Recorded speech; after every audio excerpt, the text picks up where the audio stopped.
from Monroe picking up my Azure Standard order. And I think we have a calf, so I'm anxious. I'm headed out there to go see. Y'all join. And we do. You're a little heifer. You ain't been born long, Penny. You're just tiny. Good job, Mama. Tiny little thing. Oh, she's a beaut.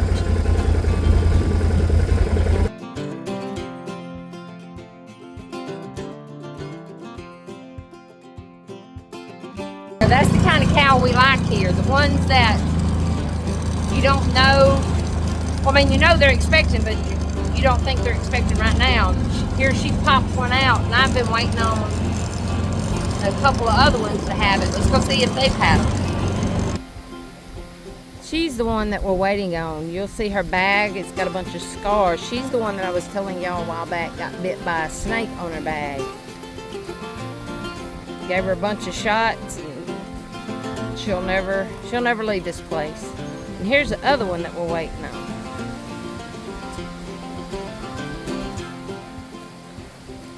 These two right here we're waiting on. This is our wild cherry tree that grows on the side of our road. It has blooms this year. I don't know if I'll get any cherries, but I sure would like to make some wild cherry jelly. So we ran across the road to see if the herd was doing okay since we've turned them into the new pasture, and I find that the cows are on one side and the babies are on the other, so I have to wrangle them up and get them across the creek back over to the mamas. It wouldn't be that big of a deal, but we've lost one to a bear a few years back, and we've lost several to kitty cats. They're gonna have to cross the creek. They're getting in that independent stage, but where they don't want their mama and then they want their mama, and they're being explorative. They can be headaches sometimes, but as you can see in the video, it don't take them long, and they know exactly where to cross. Exactly where to cross. They just don't want to.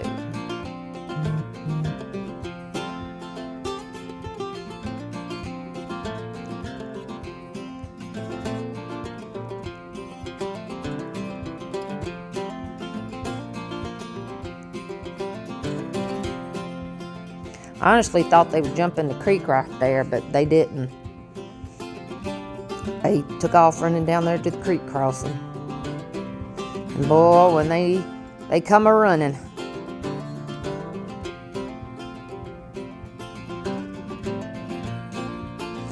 And on the way back, we find our wild azaleas blooming all along the creek. They are so beautiful, but they come and go about as quick as each other. These are two different shades of pink. So pretty. I'd love to pick some, but you know, it's a little bit snaky. And of course, Brownie and Bonner, they've got to have their carrots. They're so cantankerous. They get moody. They do not like sharing. I'm fixing to be making some homemade calzones, and I'm going to use my fresh milled wheat berries. I'm prepping this for when my husband comes home tomorrow, because we have a lot of stuff going to be going on. We've got to go to Panola County and pick up beef. We've got to go pick up feed. We've got to get hay equipment ready, because the next time he comes in, hay season starts. Our gardening's fixing to come in, and some days we just have a real busy day, and when I get in, I'm tired, so I can just pop these in. So join along and watch how I make them. First to the bowl, I'm going to add 1 cup of warm water, around 110 degrees. Too hot, it'll kill your yeast. Too cold, it won't activate it. And to that, I'm going to add 1 teaspoon of sugar, and then 2 1/4 teaspoons of yeast. And then you're going to turn it on.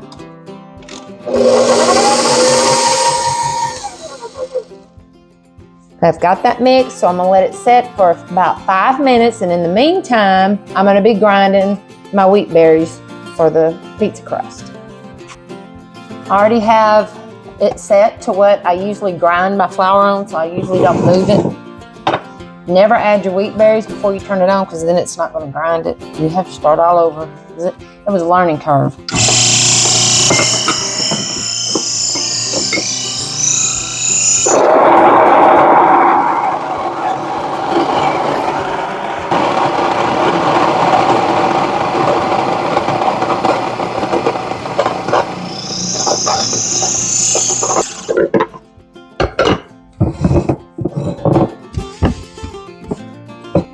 I only need 2.5 cups of flour, and I have some left over, so I didn't grind but 1 cup of wheat berries.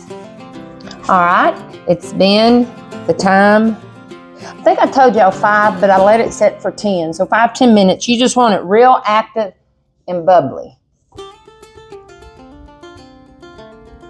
So to this, I'm going to add 2 tablespoons of oil. I use avocado. 1 teaspoon of salt. And then I'm going to turn that on, and I'm going to slowly start adding my fresh milled flour.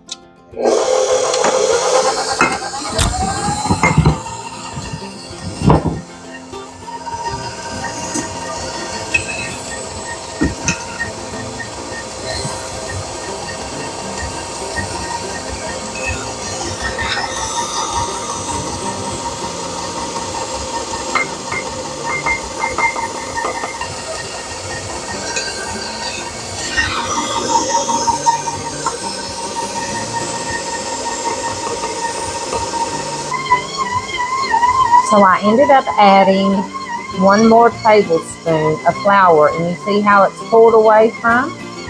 That's what we want. It's still a little tacky, but it's not sticking to the sides.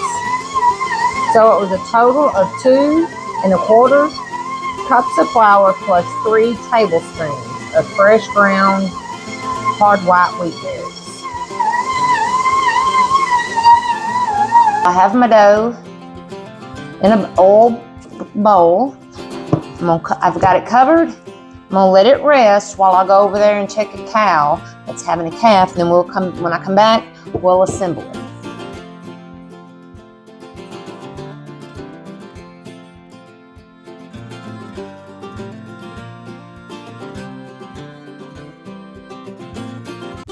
I'm back from checking the cow. She's still in labor.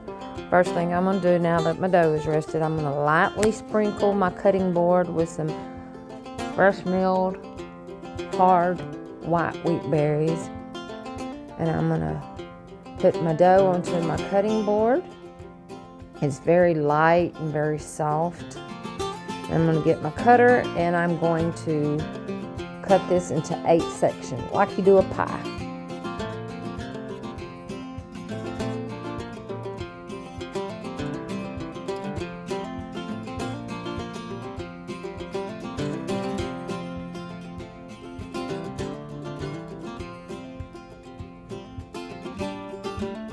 And once I get all of that cut, I'm going to get each individual one, and I'm going to roll it into a ball. For me, it's easier to shape my calzones if I have a round ball. So I just basically do it like you're going to do a roll, a dinner roll. And I just get all of them, and I roll each and every one of them and just let them set while I'm getting them all done.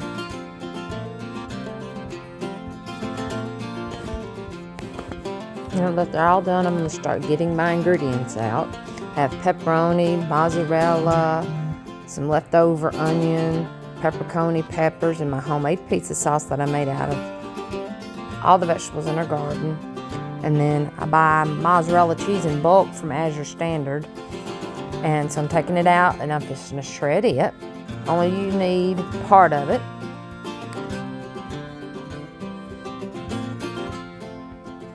This little grater thing my sister got me at a thrift store. It keeps from getting out the big attachment for your KitchenAid if you only just need a little bit of cheese. And it's really easy to clean.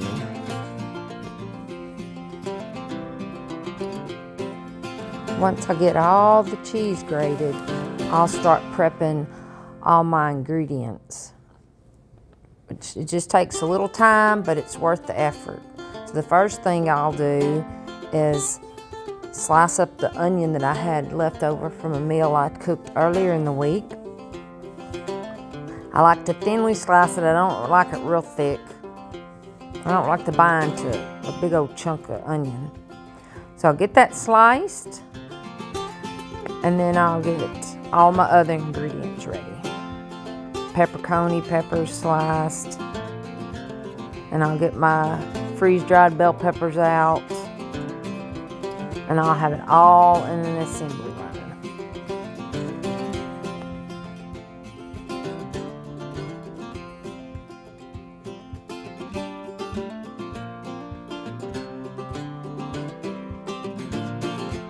Then I'll get my baking sheet out, and I will line it with parchment paper, and then I'll spray it with some Pam to keep it non-stick. The first thing I do is I'm going to get a little ball of dough, and I'm going to roll it out into a complete circle, or as much of a circle as you can get. You don't want to roll it out too thin, and you don't want to roll it out, leave it thick, but if you get it too thin, your toppings are going to go through. So I always put about a teaspoon or a little over a teaspoon and a half right in the center of my dough. And then I put me a couple pieces of pepperoni, and then I put my onions and bell pepper and pepperoni peppers. And then the last thing I do after putting all that is I will top it with a little wad of cheese, mozzarella cheese that is. And then you'll see I'll pull this top side of it, and I'll hold my ingredients down, and I just kind of pull it over and then press it. And I'll go all the way around the edges pressing to seal the seam. And then I'll kind of roll up the edges to give it just some extra security. Just roll and kind of pinch it. The dough's soft, but it's not so soft to where it tears easy, unless you get it too thin. And just kind of press it down, and there's your first calzone. So I'll continue doing this process.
Once the calzones are all assembled, I brush them with avocado oil and sprinkle them with garlic salt.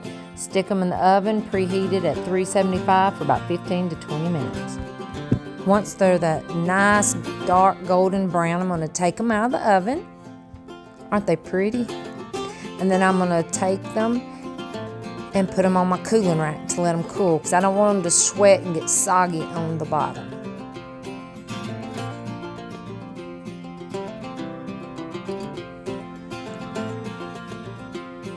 There they are. They're on the cooling rack, ready to cool for me to wrap up and freeze individually and put in the freezer for when we have a crazy day here on the farm.